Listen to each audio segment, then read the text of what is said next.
নিয়ে আপনার পুরস্কার নেওয়ার জন্য প্রস্তুত থাকুন। এখানে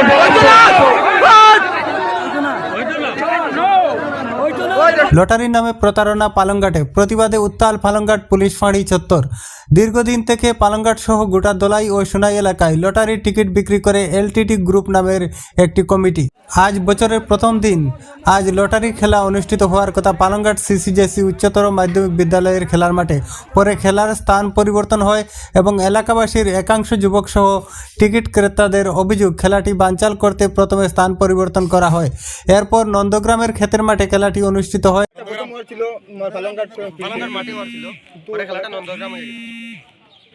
কিন্তু খেলাটির রেজাল্টে দেখা যায় যান্ত্রিক গোলযোগ। টিকেটের ক্রমিক নম্বরের শেষ নম্বরে একই নম্বর বারবার আসায় সন্দেহ দেখা দেয় প্রত্যাশীদের মনে। এতে শুরু হয় উত্তেজনা এবং তাতেই শুরু হয় টানা হেঁচড়া।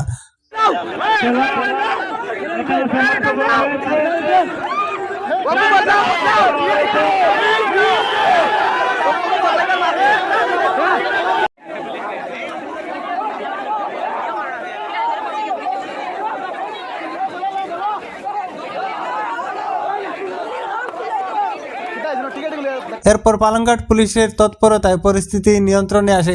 এরপর উত্তেজিত জনতা পালংঘাট পুলিশ ফাঁড়িতে একত্রিত হয়ে খেলাটি পুনরায় আয়োজন করার দাবি জানান। তারপর সোমবার সন্ধ্যায় লটারি আয়োজক গ্রুপ, টিকিট ক্রেতারা এবং রুকনি ও পালংঘাট গাঁও পঞ্চায়েত সভাপতিরা এক বৈঠকে মিলিত হন। বৈঠকের সিদ্ধান্ত অনুযায়ী আগামীকাল অর্থাৎ মঙ্গলবার পূর্বদলায় নন্দগ্রামে আবারও লটারি খেলাটির আয়োজন করা হবে। এতে টিকিট ক্রেতাদের পক্ষ থেকে 3 জন প্রতিনিধি হিসাবে থাকবেন। এছাড়া স্থানীয় পঞ্চায়েত প্রতিনিধিরা এতে উপস্থিত থেকে পরিচালনা করবেন। আবারও উল্লেখ করতে চাইছি, এলটিডি গ্রুপ আয়োজিত লটারি খেলা আগামীকাল অর্থাৎ মঙ্গলবার সকাল 10টায় পুনরায় আয়োজন করা হবে। আজকে 1 তারিখে হওয়ার কথা খেলাটা হয়েছে, কিন্তু তারা একটা করে 9বার 10বার মারছে, 9বার মারছে। এতে দেখা যায় পাবলিকে উত্তেজনা করছে, পাবলিকে মানছে না এই খেলাটা। না মানায় তারা কিতা করছে, ফ্যানের মধ্যে কিতা সিস্টেম করছে জানি না, ফ্যানটা লগে লগে খুলিয়া লুকাই দিছে।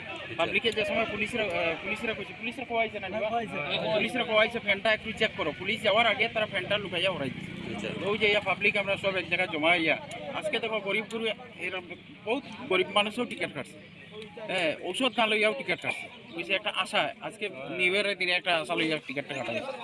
আর তারা এই টিকিটটার মধ্যে খেলিমেলি করছে খেলাটার মধ্যে। ও অতটুকুই আমরা এখন আইনের আশ্রয় লইছি, আইনে কি তা কই আমরা ওটা শুনতাম।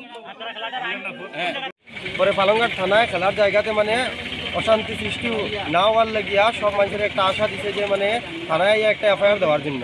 পরে আমরা সবাই থানার সামনে আইসি হওয়ার পরে পালংঘাট থানার ওসি আমরা কইছেন যে সব থানার সামনে না থাকার লিগে 10 জন থানার মধ্যে আওয়ার লিগে আমরা 10 জন থানার ভিতরে গেছিলাম। আমি 10 জনের মধ্যে আমিও একজন আসছিলাম। ওসি স্যারে আমরা বুঝিয়া কইছেন যে তোমরা এফআইআর যদি দেও তখন তোমরা খেলাটা আবার ফাইতাই না, তখন এটা কেসে যাইব। কিন্তু তোমরা সবাই যদি চাও যদি খেলাটা যদি আবার হইতো তখন একটা কাজ করো, আমার 1.5 ঘন্টা সময় দেও, আমি 1.5 ঘন্টার মধ্যে তারা এইখানে কমিটির সব মানুষের দেখাইয়া আনিয়া আমি খেলাটা মানে মানে ঘটনাটা শেষ করে দিবার চেষ্টা করলাম। তো ওটা করিয়া আমার অফিসারে 1.5 ঘন্টা সময় নিয়েছেন আমাদের কাছ থেকে। তখন 1.5 ঘন্টা এখনো পুরো হয়েছে না, 1.5 ঘন্টা সময়টা বেলা 4টার মধ্যে পুরো হইব। আমরা 4টা অবধি আমরা সব অপেক্ষায় আছি যে আমরা অফিসারে আমরা যেটা আশা দিছ এই আশাটা কিতা হয় আমরা ওটা অপেক্ষায় আছি।